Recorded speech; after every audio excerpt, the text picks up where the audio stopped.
published 11:45 Eastern Standard Time, 14 November 2017. Updated 11:45 Eastern Standard Time, 14 November 2017. If Honduras don't upset the odds and beat Australia in Wednesday's allornothing World Cup playoff in Sydney, at least coach Jorge Luis Pinto has got his excuses in early. The visiting coach was furious when he spotted a drone hovering above their training session at the Olympic Stadium on Monday and accused their hosts of espionage. "Let's not be innocent. It's espionage in football," Pinto fumed. "It just takes some of the merit away from the fair play and the sporting event that will be held. It is embarrassing for such an advanced country." Jorge Luis Pinto, the Honduras coach, was left furious after spotting a drone hovering over his team's training session ahead of the second leg of their World Cup playoff with Australia. The Honduras boss accused Australia of espionage after spotting a drone above training. The Socceroos maintain that the drone was not operated by anyone working for them. Pinto expresses his concern to a FIFA official during their training session on Monday. Pinto, following the same tangent, also accused a member of the Honduran press for leaking inside tactical information to the Australians. But while Honduras may come away with the moral high ground, the odds are stacked in favor of Australia as they bid to become the penultimate nation to book their place at next summer's finals in Russia. The playoff between Peru and New Zealand the following day will determine the 32nd and final team in the draw at the Kremlin Palace on December 1. It has been a long and winding road for Ange Postecoglou's Australia team since their qualifying campaign began in Kyrgyzstan back in June 2015. Since that 21 win, they have played in Tajikistan, Jordan, Bangladesh, United Arab Emirates, Saudi Arabia, Thailand, Iran, Japan, Malaysia, and, most recently, Honduras, as they crisscrossed the globe.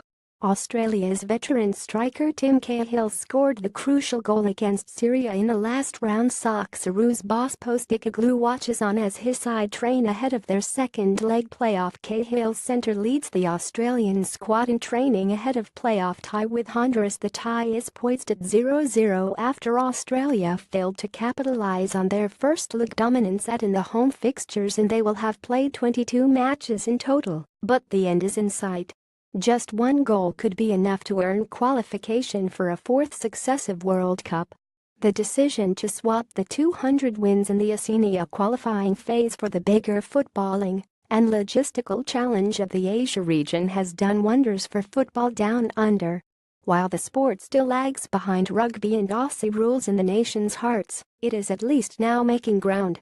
Their Greek coach Postecoglou, in charge of the Socceroos since 2013, understands the significance of getting to Russia more than anyone.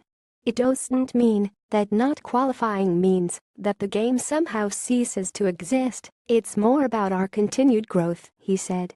The Australia players rue a missed opportunity during the goalless draw in the first leg. Massimo Luongo of Australia competes for the ball with Alfredo Mejia during the first leg. "We've got to be ambitious about international football, both about wanting to qualify and wanting to do well.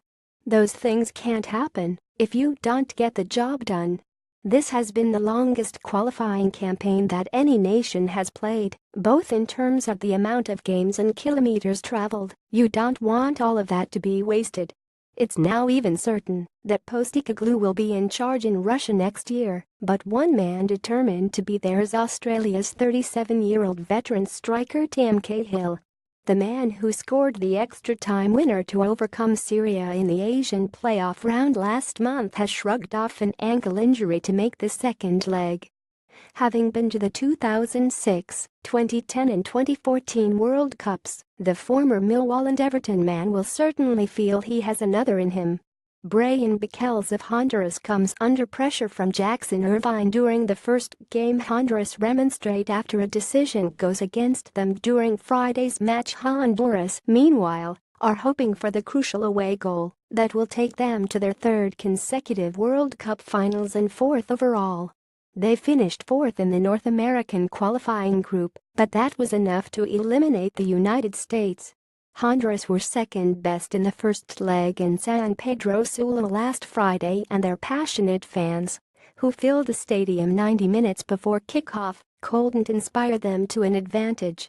And whether they were victims of espionage or not, Pinto couldn't resist a little decoy move. Without a doubt we'll be employing long balls tomorrow. So if the head coach of Australia is watching this press conference, he has some insight into the game.